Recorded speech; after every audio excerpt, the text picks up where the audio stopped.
जय हिंद साथियों, एक बार फिर से स्वागत है आप सबका आपके अपने यूट्यूब चैनल पर एशिया फॉर सिलेक्शन पर।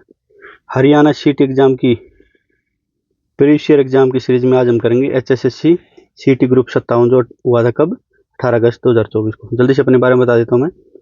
आपका साथी आपका mentor Savish sir, constable Delhi police, sub inspector Delhi police, inspector central GST में ऑलरेडी सिलेक्टेड हूँ मैं। अच्छा, एक छोटी सी इन्फॉर्मेशन और बता देता हूँ। TCS ने जितने भी दिल्ली पुलिस के एग्जाम्स लिए ना अभी तक, इनके सबके मैथ्स के क्वेश्चन को हमने चैप्टर वाइज फिर टॉपिक वाइज में भी लेवल वाइज छाट के एक बेहतरीन कंटेंट तैयार किया है।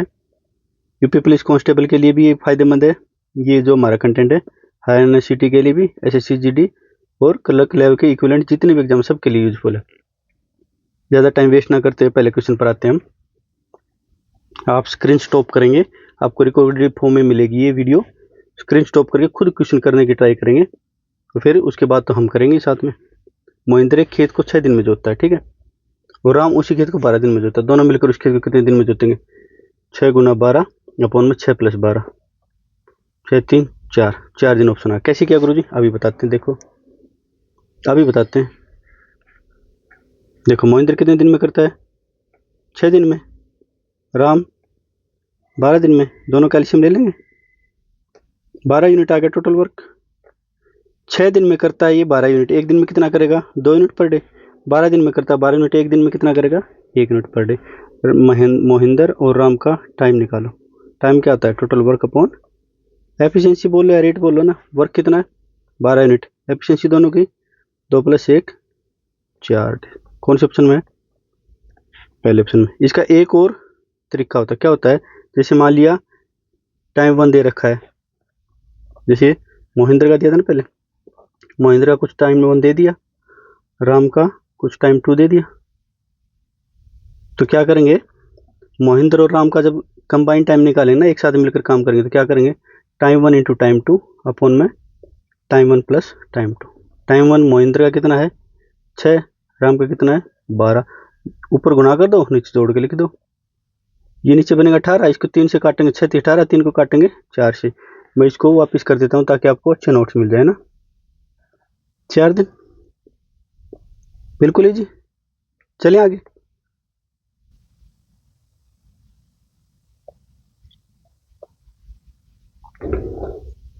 375 मीटर लंबी एक ट्रेन एक खंभे को पार करने में 30 सेकंड का समय लेती है।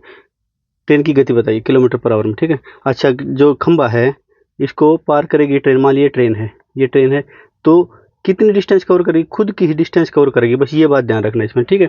तो क्या निकालना हमें? स्पीड निकालनी। स्पीड क्या होता है? Distance upon time. डिस्टेंस कितनी? 375, ये है 30। लेकिन ये क्या मीटर पर सेकंड में? मीटर पर सेकंड से इसने पूछा है, मीटर पर सेकंड नहीं किलोमीटर पर आवर में। तो किलोमीटर पर आवर में कन्वर्ट करने के लिए क्या करेंगे? 18/5 से डिवाइड कर देंगे। ये आ जाएगा 6 × 5 = 30, 6 × 3 = 18, 5 25 से काटेंगे, ये 25 से 25 25 25 पंजे 125, 15 × 45, 45 आ जाएगा। मैं इसको सारे को हटा देता हूँ ताकि अच्छे नोट्स रहें आपके लिए। 45 किलोमीटर पर आवर, ठीक है। सिंपल है, बिल्कुल सिंपल। चलें आगे।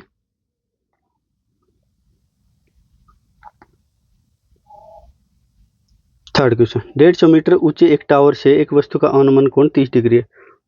टावर से वस्तु की दूरी कितनी? अच्छा, एक बात बताओ, ये है हमारा टावर होगा, ये होगी कोई ऑब्जेक्ट। यहां से इसको देखेंगे ना, यहां मान लो ऑब्जेक्ट, ठीक है। यहां से इसको देखेंगे, इस ऑब्जेक्ट को, ये है ऑब्जेक्ट। यहां से देखेंगे ना तो इसका अनुमान कोण हो जाएगा कितना? 30 डिग्री। आपको ध्यान ही नहीं देना, आप इसको ट्रायंगल बनाओ, अवनमन दे रखा हो या उन्नयन दे रखा हो, एंगल ऑफ डिप्रेशन दे रखा हो या एलिवेशन दे रखा हो, आप इसको ही मान लिया करो सीधा, ठीक है। अच्छा, एक बात बताओ, ये tan 30 की वैल्यू कितनी होती है? ये बताओ आप मुझे। tan 30 की वैल्यू बताओ कितनी होती है? 1/√3। और tan 30 होता है क्या? Perpendicular upon base. क्या होता है? पंडित बद्री प्रसाद, हर हर भोले, ठीक है। ये होता है साइन, ये होता है कोस, ये होता है tan, ठीक है। कोई दिक्कत? कोई दिक्कत परेशानी किसी को? थोड़ी सी राइटिंग, ठीक है। तो इसकी फ्रैक्शन वैल्यू हो जाएगी 1√3 अब इसकी क्या होगी 1√3 और इसकी हो जाएगी 2। 2 कैसे आया 1 का स्क्वायर प्लस √3 का स्क्वायर रूट। पाइथागोरस से तो बच्चे बच्चे को पता है 2 आ जाएगा, ठीक है। या फिर मैं इसको मिटाने से रहने देता हूँ ताकि आपको याद रहे ना। अब इसने वैल्यू किसकी दे रखी है, इसकी वैल्यू दे रखी है कितनी 150 मीटर। 150 मीटर इतने गुना कर देंगे। पूछ किसकी है कि टावर की ये है ना, टावर से ऑब्जेक्ट की दूरी कितनी है, इसको भी √3 ना, इसको भी 150 से गुना कर दो। 150 √3 कौन से ऑप्शन में, सिंपल, बिल्कुल सिंपल, ये रहा। चलिए आगे।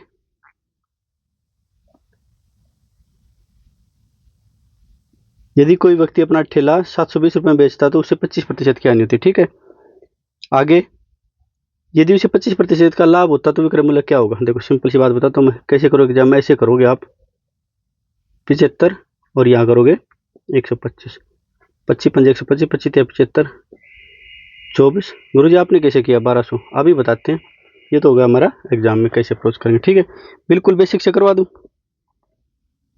तो देखो, बिल्कुल बेसिक से देखो।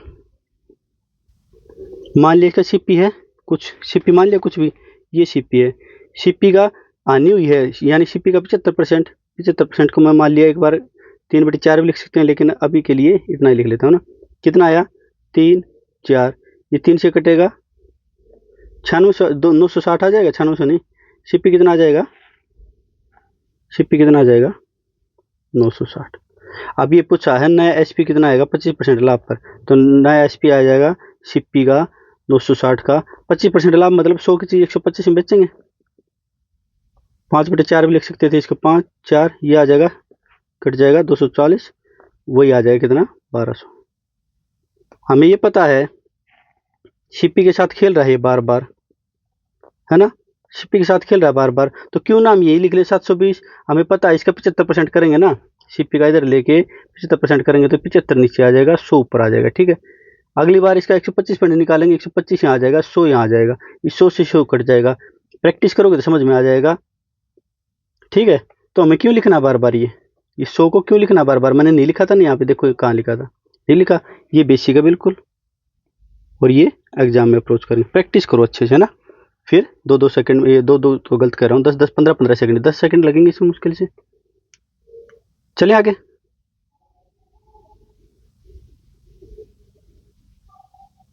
कंपाउंड इंटरेस्ट का ये क्वेश्चन है। ऐसे के बाद बताओ, चक्रवृद्धि ब्याज पर कोई धनराशि 4 वर्ष में 2 गुना हो जाती है, उसी ब्याज दर से वह राशि कितनी समय, वह धनराशि स्वयं की 8 गुना कितने समय में हो जाएगी। अच्छा एक बात बताओ, हमें कंपाउंड इंटरेस्ट का एक बात पता है कि गुणोत्तर से डिम बढ़ती है, जैसे 1 होगी तो 2, 2 से 4, 4 से 8 ऐसे बढ़ती है ना। इन्हें क्या बोला है, इन्हें बोला है कि 4 वर्षों में 2 गुनी हो जाती है। मान लिया कोई प्रिंसिपल 1 था तो अमाउंट कितना हो जाएगा 2 हो जाएगा, कितने साल में 4 साल में। अभी मैंने बताया कि ज्योमेट्री में बढ़ती है, गुणोत्तर से रेडियन बढ़ती है ना। 2 से 4 कितने साल में हो जाएगा, अगले 4 साल और लगेंगे, 4 से 8 अगले 4 साल और लगेंगे, जोड़ लो इनको, 4 + 4 + 4 कितने 12। ये बिल्कुल सिंपल, बिल्कुल सिंपल। एक मेथड और भी है इसको करवाने का, क्या कि एक होती है मल्टीपल, ये मैंने आपको उसमें करवा रखा है कंपाउंड इंटरेस्ट का, जैसे दिल्ली पुलिस की सीरीज करवाई थी ना, वहाँ पे करवा रखा। ये बिल्कुल सिंपल सा फॉर्मूला तो नहीं है ये, मैं बता भी दूंगा कहाँ से आया था, ठीक है, चैप्टर वाइज में। कितने गुना 2 गुना हो जाता है कितने टाइम में 4 साल में। हमें 2 गुना की पावर, ये है पावर, ये m है मल्टीपल, p है पावर, t है टाइम, ठीक है। अभी m है मल्टीपल, फिर बता देता हूँ कितने गुना, p है पावर और t है टाइम। कितने गुना भाई, पावर की 3 गुना कर दो, इसकी जो बेस है इसका 3 गुना कर दो, यानी पावर 3 कर दो तो कितना हो जाएगा 8 गुना हो जाएगा ना, 8 गुना हो गया ना। बिल्कुल सिंपल, एक बार याद रख लोगे ना, मैं बेसिक से बता दूंगा फिर आप याद रख लो। इस 3 को यहीं पे ले आओ, 3 गुना 4 12, और इतनी बड़ी कैलकुलेशन भी नहीं है, इससे भी कर लोगे तो टाइम लगेगा नहीं, सिंपल ऐसे करोगे 1 2 4 8 4 4 4, 10-10 सेकंड के क्वेश्चन है, यकीन मानो आप मेहनत करोगे तो 10-10 सेकंड के क्वेश्चन है। चले आगे।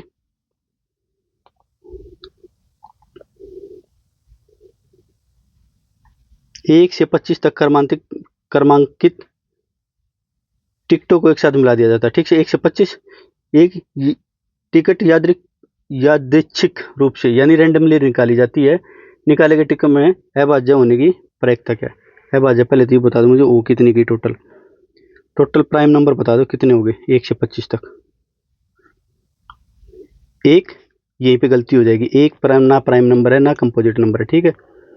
एक नहीं है, सबसे छोटा प्राइम नंबर है 2, फिर आएगा 3, फिर आएगा 5, फिर आएगा 7, फिर आएगा 11, फिर आएगा 13, फिर आएगा 17, फिर आएगा 19, फिर आएगा 23। कैसी याद है? 1 से 100 तक रट रखी है मैंने, बिल्कुल प्रैक्टिस इतनी कर रखी है मैंने। 1 से 100 तक बार बार क्वेश्चन पूछता है ना, तो आप भी करोगे। 25 नंबर ही तो याद रखने हैं। टोटल 1 से 100 तक 25 प्राइम नंबर होते हैं। ये टोटल कितने हो गए? 9 हो गए, है ना। 1 2 3 4 5 6 7 8 9, ठीक है, ठीक है, 9 नंबर हो गए। अब प्रोबेबिलिटी होती क्या है? प्रोबेबिलिटी ऑफ एन इवेंट, भाई किसी घटना की प्रायिकता होती क्या है? मैं शॉर्ट्स में लिख देता हूँ। क्या होता है? Number of favourable outcomes, number of favourable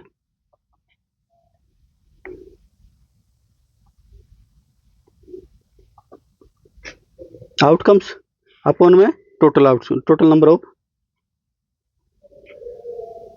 outcomes. Hindi में क्या बोलेंगे इसको? अनुकूल परिणामों की संख्या अपॉन में कुल परिणामों की संख्या, है ना।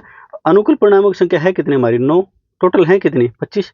9/25 कौन से ऑप्शन में? अगर अगर आपको प्राइम नंबर का पता है कितने हैं, जल्दी जल्दी लिख लेते हो। 9/25 ईमानदारी से बताओ, 10 सेकंड में क्वेश्चन पढ़ लोगे, 15 सेकंड में तो आप क्वेश्चन निकाल के अगले क्वेश्चन पर पहुंच जाओगे, ठीक है, बिल्कुल सिंपल। चले आगे। अगर किसी को मेरी स्पीड ज़्यादा लग रही है तो यूट्यूब पे अपना क्या होता है, ऑप्शन होता है स्पीड स्लो करने का, तेज करने का ना। ये इक्वेशन दे दीजिए, इसको सोल्व करना है, ठीक है। क्या करते हैं, तो एक बात बताओ आप मुझे। 4 लिख देता हूँ पहले मैं, 4 की पावर n, 4 की पावर n-1, ठीक है, इज इक्वल टू 48। और एक बात बताओ आप मुझे, x की पावर मान लिया 2 है, यहाँ पे बताओ।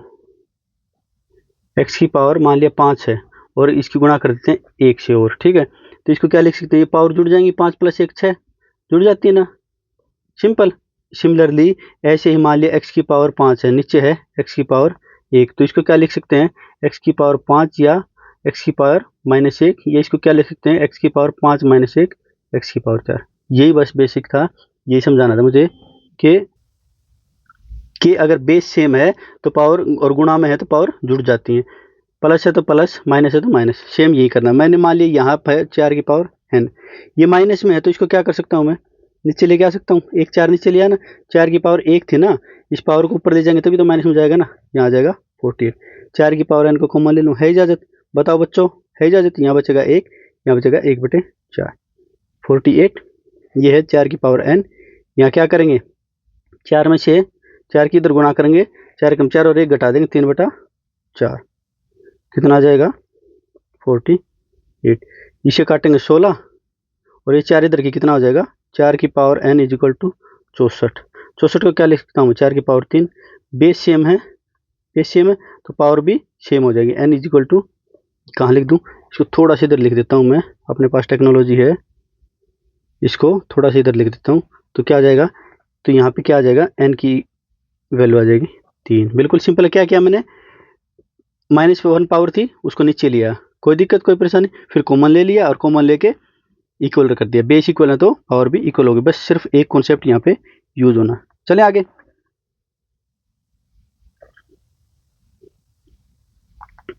ये हैं 3 टर्म्स दे दिए समांतर श्रेणी में, तो ए का मान ज्ञात कीजिए। अच्छा एक बात बताओ तो, एपी होती क्या है? एपी होती है, एपी का मान लिया फर्स्ट टर्म है, ये पहला पद है, ये इसमें कुछ जोड़ देंगे डी, और इसमें फिर आगे सब जगह डी जुड़ता जाएगा, ऐसे ऐसे, है ना। तो इसमें से इसको घटाएंगे ना, सारो अंतर क्या होता है? सारो अंतर या कॉमन डिफरेंस क्या होता है?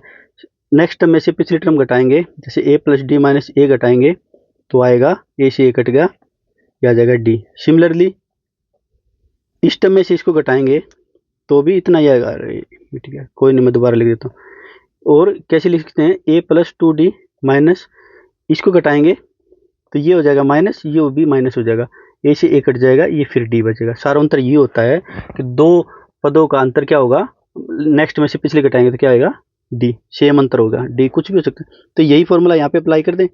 फॉर्मूला तो क्या कॉन्सेप्ट है ये, सेकंड टर्म ये है, सेकंड टर्म में से 3a माइनस कर देंगे इसको, a + 1, ठीक है। सिमिलरली इसमें से इसको कर देंगे, थर्ड में से सेकंड को कर दूँ मैं, 4a + 2 - 3, यहाँ पे 3a - a -1, ठीक है। 4a में से 3a जाएगा a + 2। ये यहाँ पे 2a बच जाएगा, एक a यहाँ से कम हो जाएगा, तो a ये माइनस इधर जाके हो जाएगा क्या, प्लस का 2 + 1 3। बिल्कुल सिंपल, कितना आसान है, बिल्कुल सिंपल, छोटे छोटे कॉन्सेप्ट पूछे गए हैं, है ना। चलें आगे।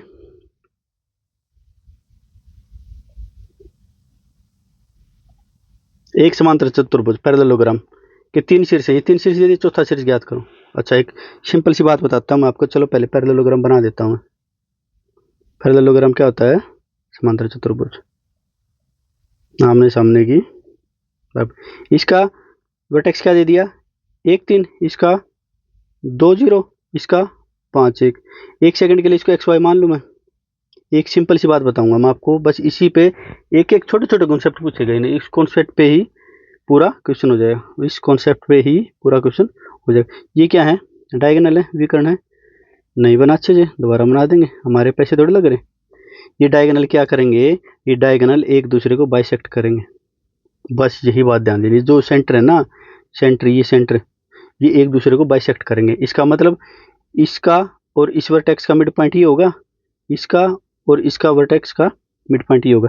दोनों का मिड पॉइंट सेम है। मिड पॉइंट निकालते कैसे, जैसे मान लिया ये है x1 y1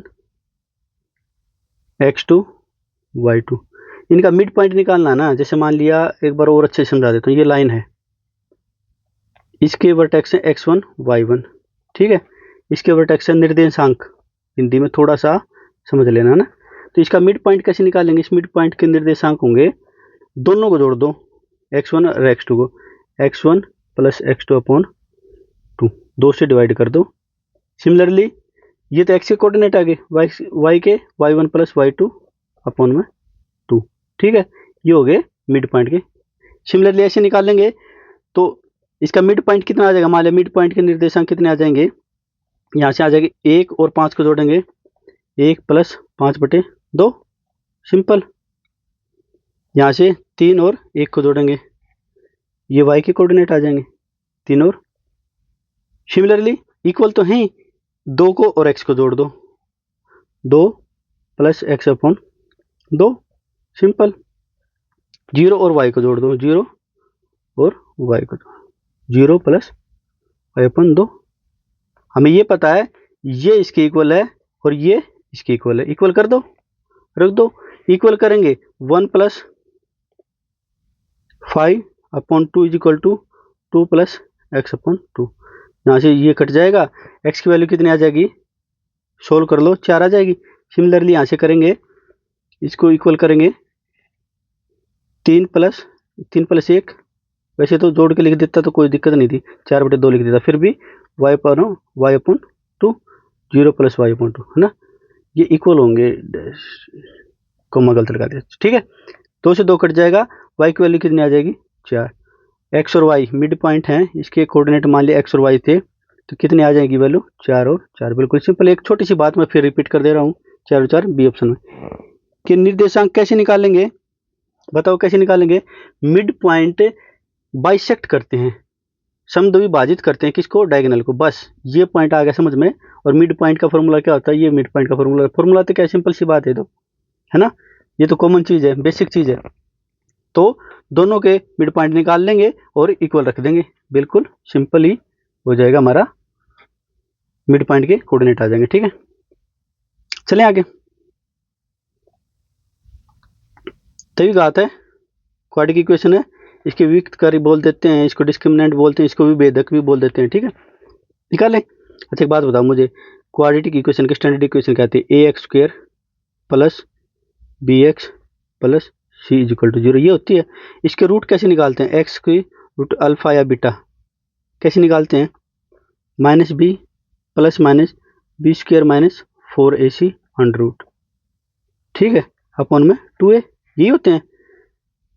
जो ये होता है ना, ये √ वाली वैल्यू, इसको बोलते हैं, जो ये होता है √ वाली वैल्यू b² - 4ac, इसके ही बोलते हैं क्या, विविधकर बोल देते हैं, विभेदक बोल देते हैं, डिस्क्रिमिनेंट बोलते हैं। यही डिसाइड करता है कि रूट्स इक्वल होंगे या अनइक्वल होंगे, रियल होंगे या अनरियल होंगे, ये अभी सोचने की आपको जरूरत नहीं है ना। क्वाड्रेटिक इक्वेशन जब कराऊंगा मैं तो वहाँ पे कर लेना, ठीक है। तो बी स्क्वायर माइनस 4ac, अब इससे कंपेयर करेंगे इस इक्वेशन को, A X square minus 6x, A X square नहीं 2x square minus 6x minus 3 is equal to जी। बी, ए और सी की वैल्यू देखो, ए की वैल्यू आ गई कितनी यहाँ से 2, बी की आ गई कितनी -6, सी की आ गई कितनी -3। बिल्कुल सिंपल, बताओ कोई दिक्कत हो तो, यहाँ तक कोई दिक्कत। अब डी निकालेंगे, डी में वैल्यू पुट करो, बी स्क्वायर माइनस 6 का स्क्वायर माइनस 4, ए की जगह 2 रख दो, सी की जगह -3 रख दो, इसको अंडरूट कर दो। अंडरूट नहीं, इसी को बोलते हैं, इसको मैंने गलत लिख दिया, इसको ऐसे लिखेंगे माइनस बी प्लस माइनस, इसको ही अंडरूट नहीं, इसको ही बोलेंगे क्या 2a, जो बी स्क्वायर माइनस 4ac इसको ही बोलेंगे क्या डी, डिस्क्रिमिनेंट है ना। थोड़ा सा मैंने जल्दबाजी कर दी थी, ठीक है, कोई दिक्कत कोई परेशानी नहीं। 36, 4 दूनी 8 24, माइनस माइनस प्लस हो जाएंगे, 36 और 24 60, ठीक है। एक बार फिर बता देता हूँ, ये हमारी स्टैंडर्ड इक्वेशन होती है, 60 कौन से ऑप्शन है, पहले ऑप्शन है, ठीक है। स्टैंडर्ड इक्वेशन होती है, स्टैंडर्ड इक्वेशन की A X square plus B X plus C equal to 0 होता है। इसके रूट्स निकालेंगे, एक्स की वैल्यू निकालेंगे, तो ये इक्वेशन होती है, इसको श्रीधराचार्य फॉर्मूला बोलते हैं, ठीक है, आपने 8वीं 9वीं में पढ़ी होगी। फिर जो ये अंडर रूट होता है ना, इसके अंडर रूट के अंदर जो वैल्यू होती है, इसको हम डी बोलते हैं। यही डिसाइड करता है कि रूट रियल होंगे, अनरियल होंगे, इक्वल होंगे, अनइक्वल होंगे, ठीक है। मैंने इस इक्वेशन से ये इक्वेशन कंपेयर करवा दी, ठीक है। अब ए बी सी की वैल्यू निकाल ली, ए बी सी की वैल्यू निकालने के बाद डी की वैल्यू क्या आ जाएगी, इसमें यहाँ रख दो, तो यहाँ से एक ये भी बोल सकते हैं, डी क्या होता है बी स्क्वायर माइनस 4ac, बस यही समझाना था। यही समझा दिया तो हो गया क्वेश्चन हमारा, ये समझा दिया तो क्वेश्चन होगा। चलिए आगे, बिल्कुल एक बार जल्दबाजी ही कर दी थी मैंने, बाकी आपको बिल्कुल शांत मन से, ठीक है। चल, ये इक्वेशन दे दी, इसमें अंकित आयत यानी किसका, रेक्टेंगल का अधिकतम क्षेत्रफल, मैक्सिमम एरिया बताना आपको। अच्छा एक बात बता दो आप मुझे, इक्वेशन क्या होती है सर्कल की, इक्वेशन ऑफ सर्कल क्या होती है, एक्स माइनस एच का square plus Y minus K का square is equal to R square, जिसमें क्या होता है एच और के क्या होते हैं सेंटर, और आर क्या होती है रेडियस। इस इक्वेशन को जो हमें इक्वेशन देगी है, इसकी इक्वल कर दें। अच्छा इसको क्या लिख सकता हूँ मैं, वैसे लिखने की जरूरत भी नहीं है, फिर भी लिख देता हूँ, -1 का स्क्वायर प्लस वाई माइनस 3 का स्क्वायर इज इक्वल टू 64। 64 को क्या लिख सकता हूँ, इनको कंपेयर करने की जरूरत भी नहीं है ना, इसको कंपेयर कर देते हैं, आर की वैल्यू कितनी आ जाएगी कंपेयर करने पर, आर इज इक्वल टू 8, ठीक है। ऐसा सर्कल जिसकी रेडियस है 8। अच्छा इसमें मैक्सिमम एरिया का हमें क्या बनाना है, रेक्टेंगल। एक बात बताओ आप मुझे, आप आजमा के भी देख लेना, ये थोड़ा सा गलत बन गया, इसको मान लोगे ना रेक्टेंगल मान लोगे, चलो फिर भी कोशिश करता हूँ रेक्टेंगल, चलो अब की बार सही बन गया ना इसको। अच्छा एक बात बताओ मुझे आप, एक तो डायरेक्ट फॉर्मूला होता है 2r स्क्वायर, ठीक है, ये तो डायरेक्ट फॉर्मूला होगा। अब आया कहाँ से ये और बता देता हूँ मैं आपको, मैक्सिमम एरिया का। अच्छा एक बात बताओ आप मुझे, स्क्वायर में वर्ग में रेक्टेंगल की सारी प्रॉपर्टी होती है, आयत की सारी प्रॉपर्टी होती है, तो मैक्सिमम एरिया के लिए आप कभी मान लेना, मान लिया ये 10 है, लेंथ इसकी 10 है, तो ब्रेड्थ 10 के बराबर ही होगी ना, तभी मैक्सिमम एरिया हो सकता है। लंबाई तो ज़्यादा होती है ब्रेड्थ से, है ना, लंबाई जब बराबर होगी ना ब्रेड्थ के, तभी मैक्सिमम एरिया हो सकता है। ये मैं आपको नंबर सिस्टम में भी कराऊंगा कि 2 नंबर हैं, जैसे मान लिया 20, इसकी मैक्सिमम वैल्यू कब हो सकती है गुणा इसके टुकड़ों की, जब 10 और 10 ले लेंगे ना, अभी आपको ध्यान नहीं देना इस पर ना, इक्वल लेंगे ना तभी, यानी इस रेक्टेंगल को हम स्क्वायर मान लेंगे ना, रेक्टेंगल को स्क्वायर बनेगा ना, ये आयत बनेगा, तभी इसकी मैक्सिमम वैल्यू हो सकती है। स्क्वायर में सारी की सारी प्रॉपर्टी रेक्टेंगल की होती हैं, रेक्टेंगल में नहीं होती, रेक्टेंगल में स्क्वायर की सारी प्रॉपर्टी नहीं होती ना। तो चलो कोई बात नहीं है, तो बस बेसिक बताना था मुझे आपको, बताता नहीं तो भी। ये क्या है, यहाँ से यहाँ तक r प्लस आर हो गया, 2r हो गया, इसको और क्या बोल सकता हूँ मैं, इसको स्क्वायर की दृष्टिकोण से देखेंगे तो ये a होगी, ये a होगी, साइड मान ली मैंने है ना, a साइड मान ली, तो √2a डायगोनल कैसे निकाला, A plus A square plus A square is equal to, मैं तो साफ सा लिख देता हूँ, A square plus A square कितना आ गया, अंडर टू हो गया ना, ये डायगोनल लिखा मैंने ना, diagonal to under two A square, under two A लिख दूँ इसको मैं, टू ए स्क्वायर आएगा, ए स्क्वायर का ऊपर अंडर का साइन है तो ए तो आ जाएगा बाहर, अंडर टू आ जाएगा, टू का अंडर टू बन जाएगा, ठीक है सिंपल। अच्छा तो मैं क्या लिख सकता हूँ बताओ यहाँ से, आर प्लस आर यानी 16 8 प्लस 8 को मैं क्या लिख सकता हूँ, अंडर टू ए, ठीक है कोई दिक्कत कोई परेशानी। ए को क्या लिख सकता हूँ, या फिर मैं एक बार आपको आर से ही करके दिखा देता हूँ ना, फिर आप वैल्यू पुट कर देना, आर प्लस आर यानी अंडर टू ए की वैल्यू कितनी आ जाएगी, टू आर, ए की वैल्यू कितनी आ जाएगी, अंडर टू से अंडर टू कट जाएगा, अंडर टू आर, ठीक है ये आ जाएगी ए की वैल्यू, और इसका एरिया कितना आ जाएगा बताओ, A is equal to A square कितना आ जाएगा, ये एरिया हो जाएगा ना, area of square two R square. यही तो मैं कह रहा था शुरू में कि डायरेक्ट याद रखनी तो डायरेक्ट याद रख लो, नहीं तो फिर मैं सोल्यूशन कराऊंगा ही। यहाँ पे देखते हैं फिर एरिया निकालेंगे, एरिया क्या हो जाएगा, ए स्क्वायर मैक्सिमम एरिया होगा ये, टू इंटू आर क्या है 8, 164 दूनी 128, ये आंसर है। इसको यही लिख दो तो फायदे में रहेंगे है ना, इसको यही लिख देते हैं, या फिर क्या ही फर्क पड़ता है, हमारे पेड़ थोड़ी ना कट रहे हैं कि नया कागज बनाने के लिए पेड़ कटेंगे है ना। फिर से बता देता हूँ, दो इक्वेशन थी, ये सेंटर ये सर्कल की इक्वेशन होती है, इसकी इक्वल हमने कर दिया, इसको पुट है ना, इक्वल करके हमने आर की वैल्यू निकाली। अब मैक्सिमम एरिया पूछा है हमने, इसने एग्जामिनर ने, तो मैक्सिमम एरिया कब होता है, जब स्क्वायर होता है ना, उसी को वही मैक्सिमम एरिया, रेक्टेंगल भी मान लो कोई फर्क नहीं पड़ेगा ना, स्क्वायर में सारी प्रॉपर्टी रेक्टेंगल की होती है ना, या तो डायरेक्ट याद रख लो स्क्वायर एरिया क्या होगा maximum area, two R square, नहीं तो मैंने निकालना सिखा दिया क्या, कि टू आर को आर प्लस आर को अंडर टू ए के इक्वल पुट कर दो, सोल्व करोगे ए की वैल्यू आ जाएगी, फिर ए स्क्वायर की वैल्यू आ जाएगी, ठीक है कोई दिक्कत कोई परेशानी। चले अगले क्वेश्चन पर, 12th क्वेश्चन, यदि भुजा में 3% की वृद्धि की जाए तो x मीटर भुजा वाले घन के आयतन की वॉल्यूम यदि v में कितना परिवर्तन होगा, ठीक है करें। देखो हमें इफेक्टिव फॉर्मूला पता है, मान लिया सक्सेसिव में इंक्रीज या डिक्रीज में ये a% चेंज हो रहा है, ये b% चेंज हो रहा था, इफेक्टिव रेट क्या होती है बताओ जल्दी, इफेक्टिव रेट क्या होती है, a plus B plus A B upon 100 पूरे का %, ठीक है यही होता है ना इफेक्टिव रेट, सिंपल ये होती है, सिखाया मैंने आपको परसेंटेज चैप्टर में भर भर के सिखाया, ठीक है। अब ये क्या कह रहा है, 3 दे दी इसने, 3 3 3 वॉल्यूम, देखो वॉल्यूम क्या होती है घन की, वॉल्यूम ऑफ क्यूब क्या होती है, ए क्यूब, यानी ए गुणा ए यानी 3 बार चेंज होगा, 3% के 3 बार चेंज में इफेक्टिव रेट निकाल दो, इफेक्टिव रेट ऑफ 3% 3% 3%, इन तीनों की निकालेंगे, इन दोनों की निकालेंगे पहले, 3% 3 प्लस 3 प्लस में 3 गुणा 3 अपॉन 100 कितनी आ जाएगी ये, इसको थोड़ा सा इधर लिख देता हूँ, कितनी आ जाएगी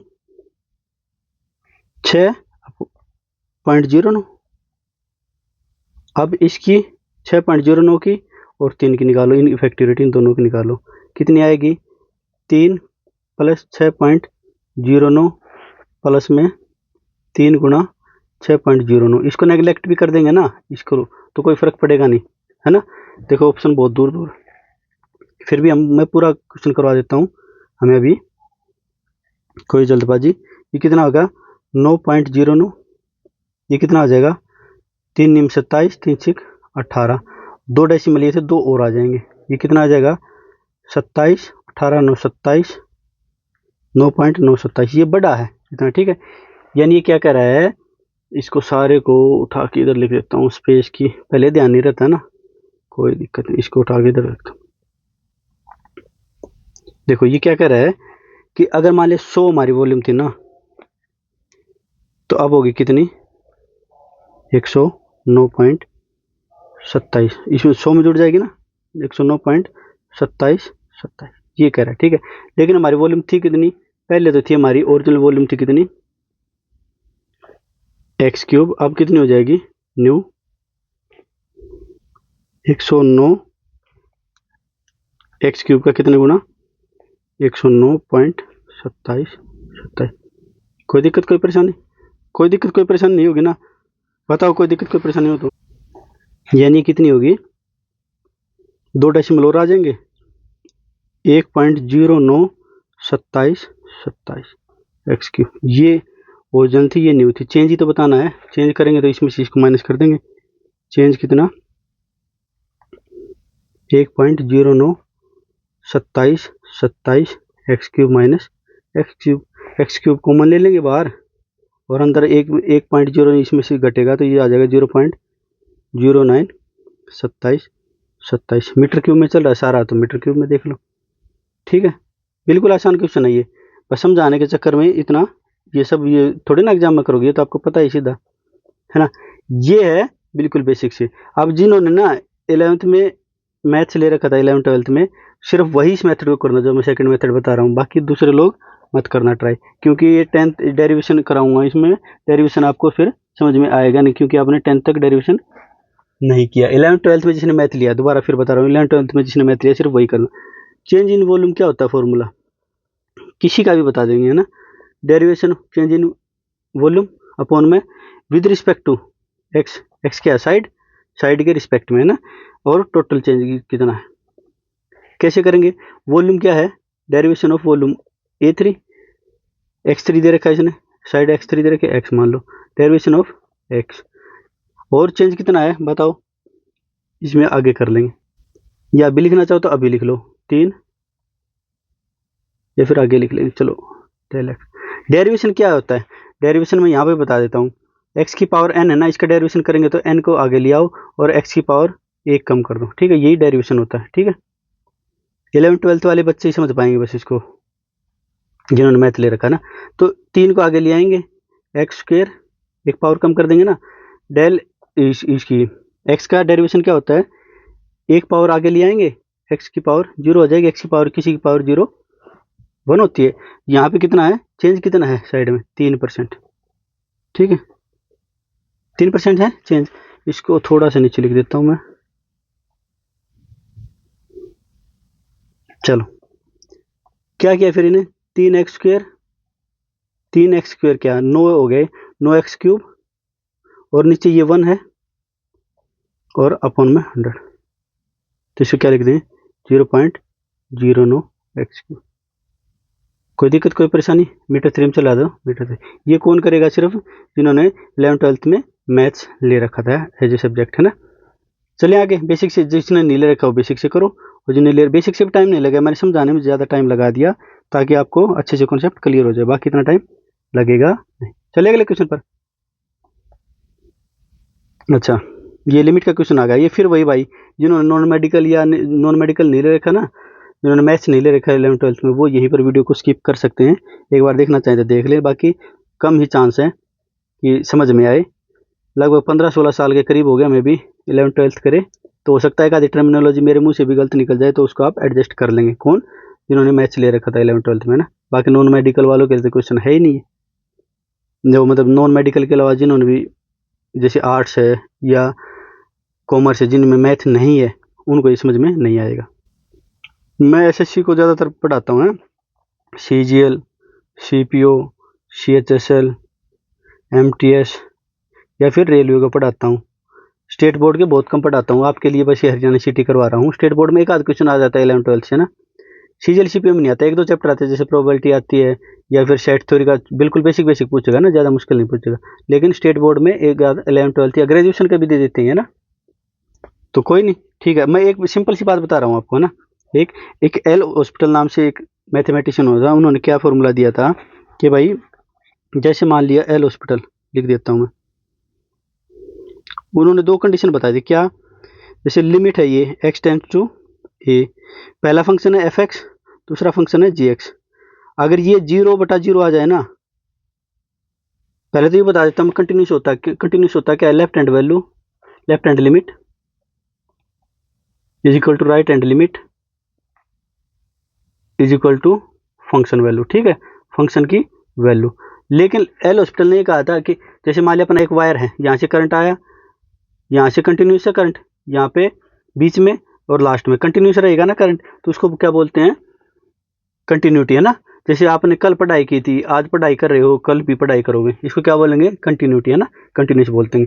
तो एल हॉस्पिटल ने बोला कि यार left and right and limit निकालोगे, फंक्शन की वैल्यू निकालोगे, इससे अच्छा मेरी बात मान लो बस एक बार, क्या कि जब भी फंक्शन ऊपर वाला फंक्शन नीचे वाला फंक्शन इनकी वैल्यू आ जाए 0/0, इसको क्या बोलते हैं, इंडिटरमिनेंट। या एक और उसने पॉसिबिलिटी क्या दी थी, कंडीशन, पॉसिबिलिटी नहीं, लिमिट एक्स टेंड्स टू ए, ऊपर फंक्शन है और नीचे ये भी फंक्शन है, ठीक है।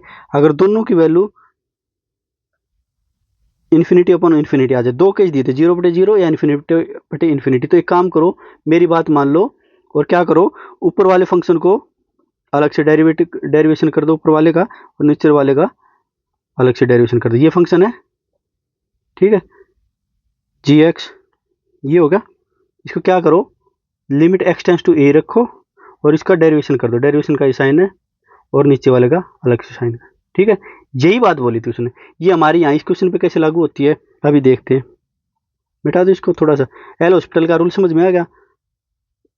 नहीं आया तो अपना 12 क्वेश्चन करेंगे, कौन जो अपने जिन्होंने मैथ्स नहीं ले रखा 11th-12th में ना, 13, ये एक आध क्वेश्चन तो आ ही जाता है यार ऐसा, हालांकि बड़े एग्जाम ना जैसे सीजीएल वगैरह उनमें नहीं आता। चलिए आगे, इसने क्या कहा है, जैसे मान लिया फंक्शन 1 पे ना, ये कहा है फंक्शन 1 पे वैल्यू होगी के, और के क्या होगा, कंटिन्यूस होगा ना। चलिए आगे, अब आते हैं हमारे मेन क्वेश्चन पर। अभी तक तो मैंने क्या समझा था, फॉर्मूला समझा था ना। मान लिया कंटिन्यूस है, मान लिया कि इसने दे रखा है x = 1 पे कंटिन्यूस है, तो फंक्शन में 1 की वैल्यू रख दूं, लिमिट x टेंड्स टू 1, है ना, ये फंक्शन है। फंक्शन की वैल्यू है क्या, के, रख दी मैंने के, limit x tends to 1। Function है कितना बना, log x अपॉन में x - 1।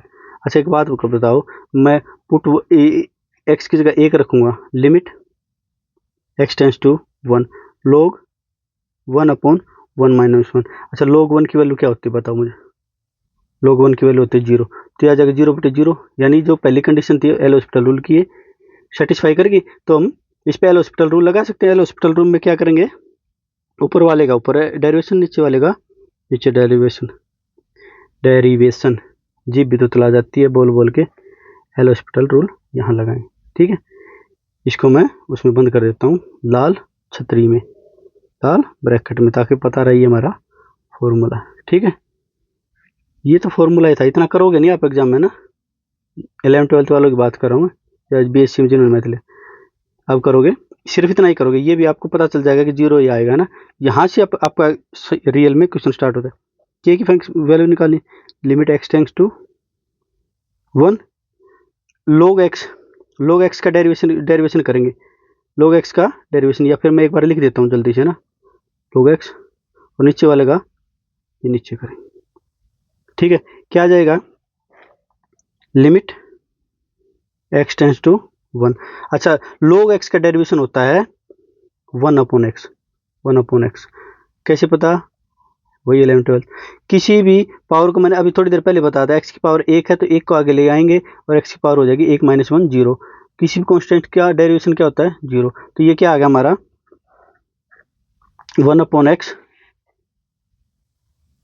थोड़ा सा ऊपर लिख दो इसको, चलो कोई ना, करते हैं एडजस्ट करने की कोशिश, x टेंड्स टू 1, क्या आ जाएगा 1/x आ जाएगा, नीचे 1 है तो कोई फर्क पड़ेगा नहीं। अब पुट x = 1 कर दो, x = अब तो पुट कर ही सकते हैं, 1, x की जगह 1 पुट कर दिया, कितना आ गया 1। आंसर कौन से ऑप्शन में, 4th ऑप्शन, ठीक है। 13, ये 13 क्वेश्चन हो गए, 11-12 क्वेश्चन ठीक थे अपना नॉर्मल सभी बच्चों के लिए, 13वां क्वेश्चन किसके लिए था, मैथ्स वाले बच्चों के लिए था। तो ज़्यादा टेंशन लेने की जरूरत है नहीं, 12 भी क्वेश्चन आ जाते हैं नॉन मैथ्स वाले बच्चों के 13 में, तो अच्छा स्कोर है। लेकिन ये 12 भी कब करने की कोशिश करो, बिल्कुल जल्दी फास्ट, है ना, ताकि आप मैथ से टाइम बचाकर और अपना सब्जेक्ट से जैसे रीजनिंग जो भी सब्जेक्ट हैं उन पे टाइम इन्वेस्ट कर सको, ठीक है। तो जल्दी आपका एग्जाम है पास में ही, तो आप सभी को मेरी तरफ से हार्दिक शुभकामनाएं। उम्मीद है आपकी मेहनत रंग लाएगी। मैं फिर बता रहा हूँ, 1 मिनट का टाइम लूँगा बस आपका, इसको मिटा देंगे फिर। 3 चीज़ें हैं, एक तो सेल्फ, अपने आप पर भरोसा करो। आपने मेहनत की है ना, अगर मेहनत नहीं की तो फिर आपको उदास होने की जरूरत है नहीं। मेहनत की है तो आप अपने आप पर भरोसा रखो, भरोसा रखो, भरोसा रखो, भरोसा रखो। एक आपके टीचर पर भरोसा रखो। आपके टीचर ने जहाँ से भी पढ़े हो, आप हमसे पढ़े हो तो ठीक है, वेरी गुड। यहीं जहाँ से भी पढ़े हो तो वो मान के चलो कि हमारा टीचर बेस्ट है ना। और एक कंटेंट, जो आपका कंटेंट है, जो आपके नोट्स हैं, जो भी है, वो जो भी बुक्स आपने प्रीफर की है वो बेस्ट है, ठीक है। ये 3 चीज़ों पर अगर आपने भरोसा रख लिया तो आप अपने आप पर 100% भरोसा रख पाओगे और आप हो जाओगे कामयाब, ठीक है ना। भरोसा जरूरी रखना है, मूड अच्छा रखना उस दिन, है ना, अच्छे से सोना है। अभी आप 15-15 16-16 घंटे पढ़ने की कोशिश करो, नहीं, अब जो कुछ हो चुका है हो चुका है। अब नई चीज़ कुछ भी नहीं करनी है ना, नई चीज़ कुछ भी नहीं करिए, सिर्फ पुरानी चीज़ों पर अपना रिवीजन करना है। 2-3 मॉक टेस्ट देना चाहो तो मॉक टेस्ट दे दो। मैथ्स की मैंने 4 शिफ्ट करवा दी थी, ठीक है, 2 करवा दी 56 और 57 ग्रुप के ना। अच्छा है, बहुत बढ़िया। ये सीरीज थी, 6 की शिफ्ट करवा दी इसमें हमने ना। नया कुछ नहीं करना, अपने आप पर भरोसा रखना है, सब ठीक होगा। गुड लक आप सबके लिए। और मूड, हाँ, मूड की बात करते हैं, मूड अच्छा बना के जाना। 8 घंटे मिनिमम सो के जाना है। मुझे पता है एग्जाम से पहले वाली रात नींद नहीं आती, लेकिन कोशिश करना अच्छे से सोएंगे। 1 घंटा वर्कआउट कर लेंगे थोड़ा सा अच्छा सा, अगर कंटिन्यूस कर रहे हैं तो, ताकि बॉडी थक के थोड़ा आराम से सो पाओ। कई बार क्या होता है, मूड अच्छा होता है ना, तो जो क्वेश्चन नहीं आता ना, वो भी उसके जूझ कर हम उसके साथ स्ट्रगल कर करके उसको निकाल देते हैं ना। और मूड अच्छा नहीं है तो जो क्वेश्चन आता है ना, वो भी गलत हो जाएगा। तो मूड अच्छा रखना है। सब आपकी मेहनत आपके साथ है, और ईश्वर उसी की मदद करता है जो खुद की मदद करता है। अगर आपने मेहनत की है तो मैं गारंटी दे सकता हूँ कि हो सकता है कम स्कोर आ जाए, थोड़ा 2-3 कम स्कोर, 2-3 मार्क्स कम आ जाएँ, लेकिन आपका सिलेक्शन पक्का होगा, है ना। ठीक है, मेरी तरफ से आपको हार्दिक शुभकामनाएँ। आपका और आपके परिवार का उज्जवल भविष्य हो। मिलते हैं अगली क्लास में, तब तक के लिए अपना ख्याल रखेंगे। जय हिंद साथियों।